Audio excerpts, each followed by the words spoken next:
Olá, seja bem-vindo ao nosso projeto de Casa em Casa. Nós estamos conversando sobre o Salmo 23. Nós já falamos sobre os 2 primeiros versos, hoje falaremos sobre o 3º verso.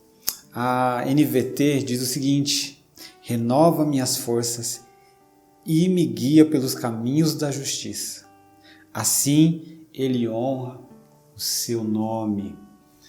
O Salmo 23, ele precisa ser lido de maneira completa.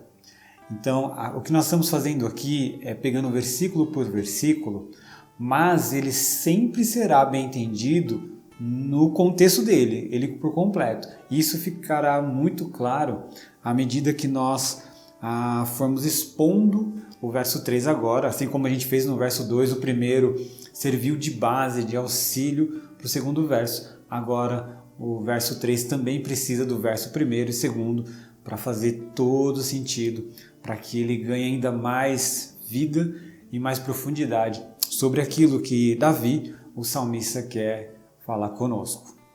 Então ele vai dizer: renova minhas forças. Algumas versões vai dizer o seguinte: refrigera minha alma. A ideia de restaurar, porque tem uma raiz hebraica e tudo mais, que tem essa ideia de restaurar a minha alma.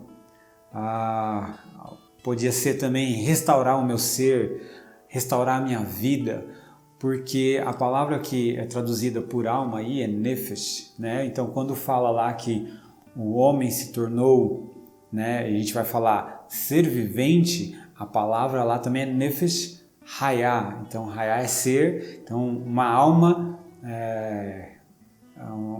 vivente, né?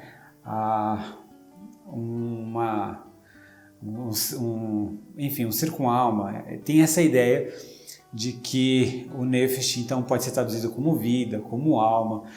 E aí quando a gente chega aqui no Salmo 23, você tem essa mesma palavra: restaura ou refrigera a minha alma.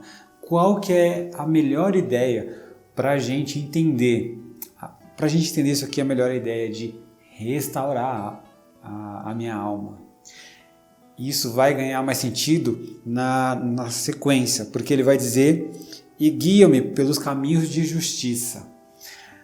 A melhor tradução aqui não seria guia-me pelos caminhos da justiça, mas é a ideia de faz com que eu fique no ciclo da justiça. Então, restaura a minha alma, e aqui é uma linguagem quase de computador nos nossos dias, obviamente não tem nada a ver com aquele tempo, mas para a gente entender essa linguagem, quando a gente fala assim, vou restaurar ou reiniciar, né, o programa, o computador que seja. Então, vou restaurar a minha alma num ciclo de justiça, por amor ao seu nome. Então, quando a gente fala por amor ao seu nome, nós estudamos um pouco sobre esse Deus que se importa com o seu nome. Quando nós estudamos a oração do Pai Nosso, quando ele inicia: Pai Nosso que estás no céu, santificado seja o teu nome. Então, Deus se importa com o nome dele. Nós perguntamos e respondemos o que significa santificar o nome de Deus. E aqui nós precisamos responder o que significa que Deus honra o seu nome, como está na NVT. Então a gente precisa entender um pouco sobre algumas coisas aqui. E para a gente entender esse ciclo de justiça, nós precisamos lembrar que a cabeça hebraica, o mundo, a história ela é de forma cíclica, mas não uma roda parada, mas é um ciclo que está andando e girando para um fim. Porque algo que fica parado não tem fim, ele vai ficar ali girando, mas não. A ideia aqui é uma espiral, também pode ser algo que está ganhando forma e se desenvolvendo ao longo da história. E, por exemplo, onde a gente vê isso? Então, se você abrir aí Eclesiastes, capítulo 1, você vai ter Salomão dizendo o seguinte, vamos ler a partir do verso 1. Essas são as palavras do mestre, filho de Davi, que reinou em Jerusalém. Nada faz sentido, diz o mestre, nada faz o menor sentido. O que as pessoas ganham com todo o seu ardor, trabalho debaixo do sol? Gerações vêm, gerações vão, mas a terra permanece a mesma. Perceba que ele está dizendo que qual que é o sentido do trabalho debaixo do sol? Porque gerações vêm, gerações vão, e o que muda? Né? O sol nasce, o sol se põe, e logo torna o seu lugar para nascer outra vez. Essa ideia é cíclica. O vento sopra para o sul, depois para o norte, dá voltas e mais voltas, soprando em círculos. Certo? Então ele sopra em círculos. Essa ideia de círculos, de ciclos também. Os rios correm para o mar, mas ele nunca se enche. A água retorna aos rios e corre novamente para o mar. Cíclico. É isso que ele está dizendo. E não há nada que atravesse esse ciclo. E aí o verso 8, tudo é tão cansativo que não há como descrever. Não importa como vemos, nunca ficamos satisfeitos. Não importa como ouvimos, nunca nos contentamos. Então, ele não vai só dizer que a vida é cíclica, mas que ela é monótona e ela é ruim. Então, a gente precisa lembrar que Salomão foi alguém extremamente sábio, que teve dinheiro, todos os prazeres que o dinheiro proporciona, teve muitas mulheres, enfim, governou um país. Então é alguém que chega na uma certa idade da vida, que viveu tanto que agora a vida lhe é monótona, a vida lhe é difícil, ruim de certa forma. E é interessante porque de quando em quando a gente parece cair nesse ciclo monótono, aonde eu vivo dia após dia num infindar sem perspectiva. Parece que o acordar ele é uma obrigação, porque eu preciso produzir durante o dia, para que no final do dia eu possa simplesmente tomar um banho e dormir, para que no outro dia eu faça isso novamente, até chegar à minha folga, onde eu saio um pouquinho dessa monotonia, para que então chegue o momento onde eu sou recompensado por essa monotonia, e de repente isso dura algum tempo e eu volto a estar numa vida cansativa. O que o Salmo 23 tem a ver com isso? O que o Salmo 23 tem a ver com isso? Porque ele é a chave da saída desse ciclo, ou desses ciclos. O Salmo 23, ele começa dizendo: o Senhor é o meu pastor. Então Davi está se colocando como ovelha. Primeiro verso, nós conversamos sobre isso. Segundo, aquele que é ovelha se deixa guiar pelo pastor. Uma ovelha sozinha é uma ovelha perdida. Toda ovelha necessita de um pastor. Toda ovelha está no rebanho. Ok? É isso que dá sentido, porque se ela está sozinha, ela não tem capacidade de ir até os ribeiros de água, as águas tranquilas, as verdes pastagens. Então ela precisa do seu condutor. E aí a gente chega nesse verso 3, aonde o salmista está dizendo o quê? Restaura minha alma, ou seja, faz voltar no estado original. E isso é muito interessante. É extremamente interessante, porque essa ideia de voltar ao estado original não é voltar ao estado de nascença, mas é voltar ao estado do Éden. É provar a Deus como se estivesse no Éden, como se o pecado ele não tivesse mais interferência na minha relação com Deus.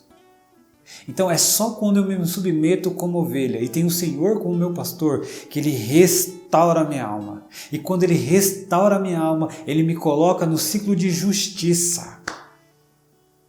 Então, viver a gente pode ver vários ciclos, mas quando nós estamos em Deus, nós vamos viver um ciclo de justiça, aonde cada dia faz sentido, porque todo dia que eu levanto, eu levo um pouquinho de justiça.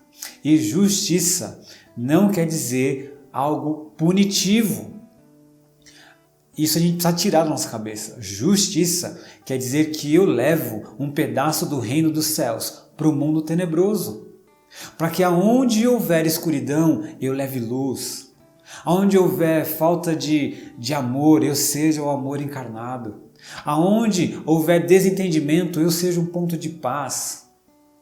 Nós somos chamados a entrar no ciclo de justiça, porque nós temos o Senhor como nosso pastor e nós somos a sua ovelha. Estamos no rebanho, temos o Senhor como nosso pastor e o Senhor restaura a nossa alma, faz com que ela volte ao estado original do Éden e faz o que? Nos coloca no ciclo de justiça.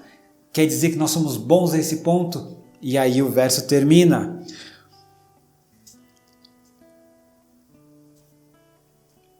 Ele honra o seu nome. Assim, ele honra o seu nome. Ou seja, Deus se importa com o nome dele. E ele se importa tanto com o nome dele, que aqueles que chamam o Senhor de pastor, ele empresta o seu nome a essas pessoas. Porque quando ele faz isso, ele empresta o seu nome a um povo, ele empresta o seu nome à igreja. A igreja carrega o nome de Jesus. E carregar o nome de Jesus, ou o nome do Senhor, significa que alguém que está com a alma restaurada, que está vivendo ciclos de justiça. Portanto, quando as pessoas olharem para a gente, vai dizer, aí está Deus. Eu vi um monte de gente dizendo cristão, mas agora eu nem sei o que é ser cristão, porque eu estou olhando alguém que está vivendo como se o pecado não tocasse, porque ele se importa com os outros a ponto que ele tem tudo para julgar, mas ele age de forma misericordiosa, porque justiça é levar misericórdia também. E isso é maravilhoso, porque Deus está imprimindo no seu povo o seu nome. Eu não sei como você recebe isso, mas isso não deve ser um peso, mas deve ser uma responsabilidade extremamente prazerosa. Porque quando Deus coloca em nós o seu Espírito Santo, Ele está colocando em nós o seu nome, dizendo, eu restaurei a sua alma, coloquei nos ciclos de justiça. Percebe que o que o salmista está dizendo é maravilhoso. Aquele que tem o Senhor como o seu pastor, ele vai dizer e falar assim, olha, eu não sinto falta de nada, porque a minha saciedade está em Deus, porque Ele me faz repousar em pastos verdejantes. Ele modifica o meu ser, porque o meu ser é feroz, o meu ser é ver grama e comer e destruir, e eu não paro até que acabe, mas no Senhor eu não faço isso, eu me deito em verdes pastagens, Ele me guia a águas tranquilas, Ele cuida de cada detalhe. Por quê? Porque Ele renovou, Ele está restaurando a nossa alma, nos levando para o estado original, nos colocando em ciclos de justiça, para que nós possamos honrar o nome do Senhor. É o Senhor colocando em nós a marca de filho, que foi perdida em Gênesis capítulo 3, através do pecado, mas que é restaurada. E hoje, quando nós olhamos o Novo Testamento, é restaurada pelo sangue de Jesus. Bom, 3 perguntas para a gente conversar, porque senão a gente fica aqui e o Salmo é maravilhoso e a gente vai investir muito tempo, mas é para dar gosto em você quanto a palavra do Senhor é rica e é maravilhosa. E quanto mais você estuda, mais você percebe que você só está encostando na profundidade. Imagine um oceano. Então, quanto mais você estuda, parece que você está apenas diante de uma torneira que está aberta ali numa louça bonita, mas é pouco ainda, tem muito mais. Tem um oceano para a gente descobrir da palavra do Senhor. Espero que esses esse de casa em casa desperte em você o desejo pela palavra do Senhor. 3 perguntas para nós conversarmos nos nossos pequenos grupos. Primeiro, como tem sido a sua vida? E aqui é a ideia dos ciclos. Que ciclo você está vivendo? Um ciclo de monotonia? Um ciclo de que a vida não faz sentido? Um ciclo de que eu quero experimentar as coisas que eu não tenho? Ou você está vivendo ciclos de justiça? 2. O que é justiça? E aí eu paro aqui porque eu já falei muito sobre justiça. Quero que você pesquise, que você traga boas reflexões sobre isso nos nossos grupos. E número 3. Como honrar o nome de Deus. Que Deus te abençoe e boas reflexões.